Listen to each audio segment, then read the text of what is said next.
Hello Aquarius, hello po sa inyo. Alamin natin ang pwedeng mangyari sa buwan ng August. Ito ay 1 month reading para sa mga Aquarius. At tayo ay general reading, kaya bahala na po kayo maka-resonate. Grabe Aquarius sa buwan ng August.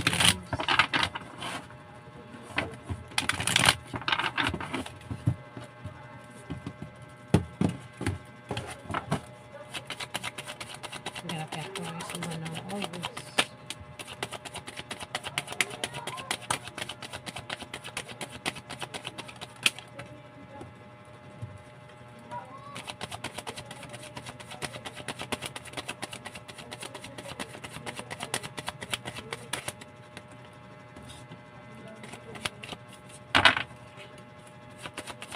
Grabe Aquarius sa buwan ng August.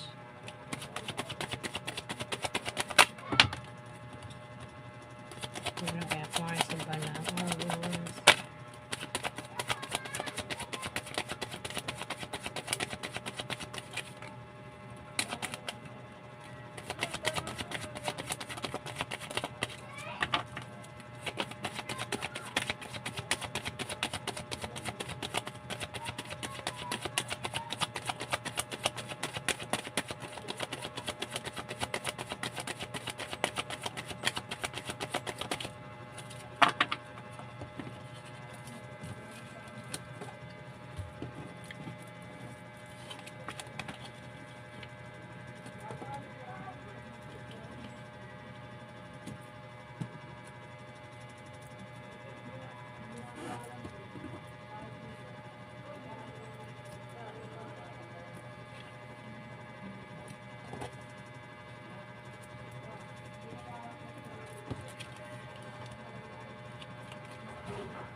Aquarius, may inaantay ka raw, hindi lang ikaw, kundi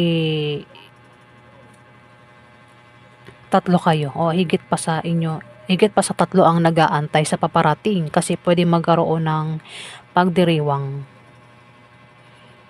kasiyahan. Pwede rin naman na may inaantay kang resulta. Maring mayroon kang wish na magkakatotoo.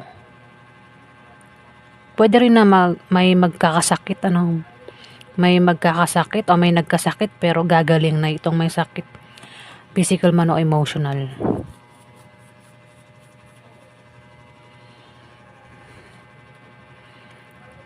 Mukhang nangyari na nga, may paghilom. Mabilis na mangyayari. May mabilis na mangyayari sa buwan ng August, Cancer. May paghilom, par sign. Meron kang makakadil na Aries, Leo, Sagittarius, lalaki. Lalaki o babae? Mas malapit lalaki. Dasan pwedeng nangyari na ito. Pwedeng may sakit at gagaling na sa sakit kung may sakit. Kung nasaktan yung feelings, may nanakit ng feelings, gagaling na, maghihilom na yon.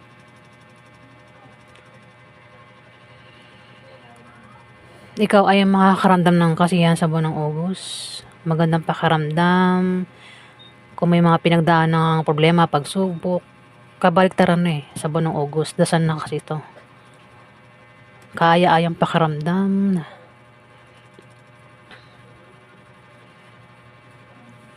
Kung dati nasa dilim ka, sa buwan ng August, nasa liwanag ka na. Pwede rin na ikaw ay magkaroon ng kaliwanagan sa buwan ng August.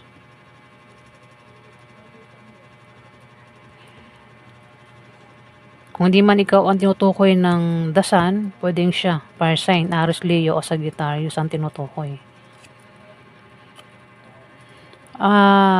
Magandang kaperahan mo sa buwan ng August, Aquarius.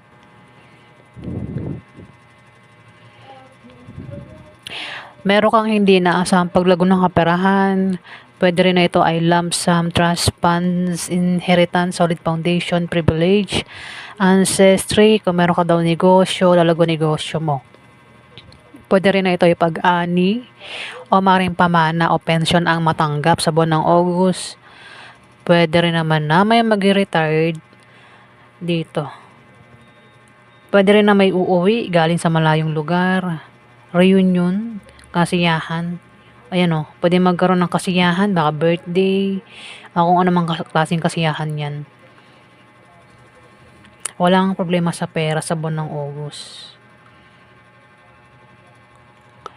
Mag-ingat ka raw at bantayan mo ang iniisip mo at sinasabi mo. Aquarius sa buwan ng August. Pwede rin na ikaw ay estudyante o teacher. Pwede rin naman na meron kang alamin, isi-search, gustong malaman, pag-aralan. Pwede rin na ikaw ay may malalaman, may matutuklasan sa buwan ng August. Pwedeng sa online o sa mga libro, sa mga binabasa, Aquarius. At meron kang ayaw na mawala sa buwan ng August. Nilalabanan mo ang pwedeng mawala sa'yo. Pwedeng ito ay karelasyon, trabaho, negosyo, offer, invitasyon, manliligaw, nililigawan, asawa, girlfriend, boyfriend, ex, o kung sino man yan, o kung ano yan na ayaw mong mawala sa'yo, kaya gumagawa ka ng paraan para hindi yan mawala sa'yo, Aquarius. Pwede rin naman na wala kang babaguhin sa plano mo o iniisip mo sa buwan ng August. Patungkol ito sa offer o invitation. Merong mabilis ang mangyayari, di ba nasabi ko na. Mabilis lang na mangyayari. Pwedeng patungkol dito sa may sakit. Kung may sakit, gagaling na, di ba? Physical man o emotional. Pwede rin na may grupo. Kung meron kang sinasalihang grupo, pwedeng mag-away-away ang grupo nyo o isa sa grupo mo makaaway mo. Aquarius, pwedeng nangyari na mangyari pa lang.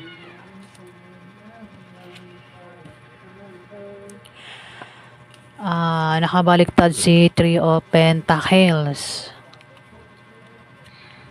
Maaari ikaw daw ay magka-problema sa pera sa buwan ng August. O pwedeng nangyayari na, pwedeng baka sa ngayon problemado ka na sa pera.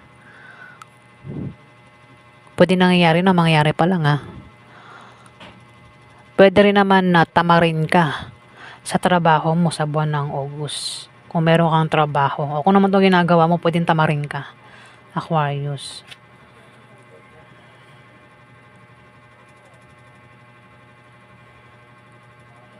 Nakabaliktad si Ten of Cups.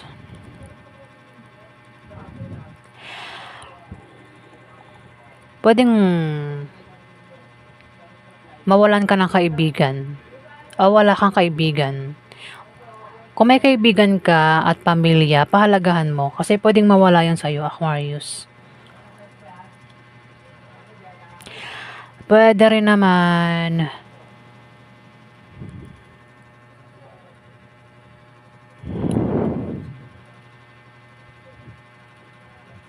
wala ka talagang kaibigan o pamilya ang iba sa inyo. Kaya sa buwan ng August, makakaramdam ka ng kalungkutan. Pero kung meron kang pamilya at kaibigan, ingatan mo kasi pwedeng mawalan ka raw ng kaibigan at pamilya.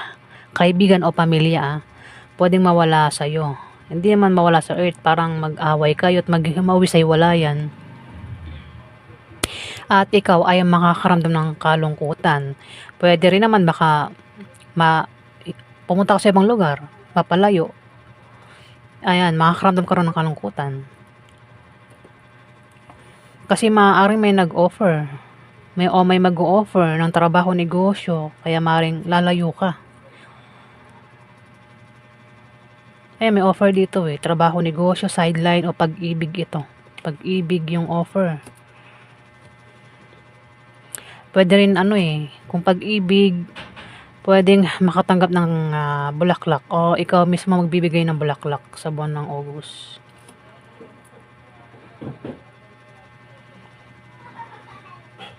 Kasi ayaw mong mawala, meron kang ayaw na mawala. Kaya ka dito parang gusto mong siguro ex ano, gustong balikan yung ex mo. Ayaw mo siya mawala, Aquarius. Kaya dito parang gusto mong ligawan uli, ofera ng pag-ibig, Merong gano'n kahit ex na ayaw pa rin mawala yung ex,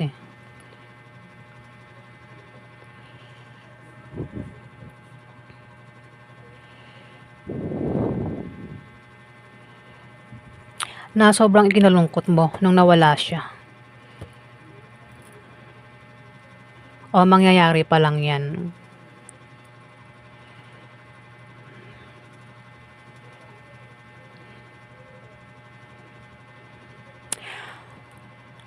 Ayan na po ang ganap sa inyo sa buwan ng August, Aquarius.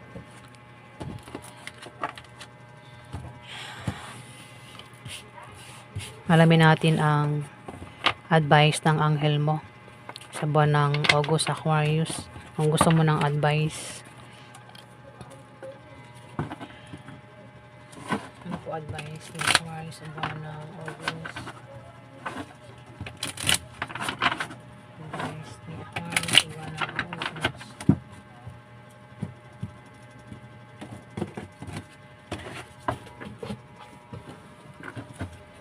Ano po ang advice ni Aquarius sa buwan ng August? Ika lang yung upuan ko. Advice ni Aquarius sa buwan ng August. Advice ni Archangel Raziel. Seek and you will find, and be a wise one, Aquarius.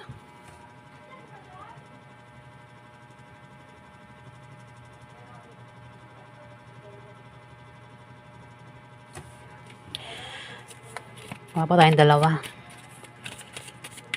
Ano pa advice kay Aquarius sa buwan ng August? Advice naman ni Archangel Crystal.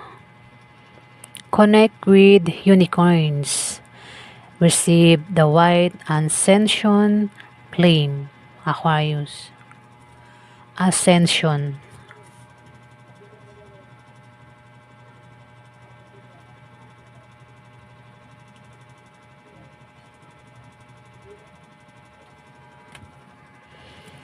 Papatay na isa.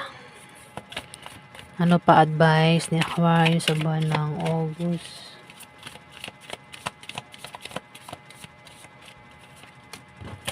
Advice ni Seraphim.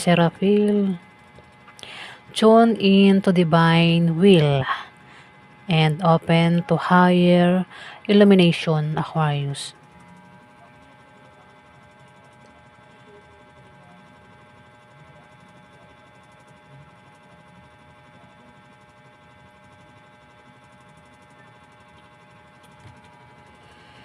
Ayan po ang advice sa inyo ng tatlong anghel mo, Aquarius, sa buwan ng August.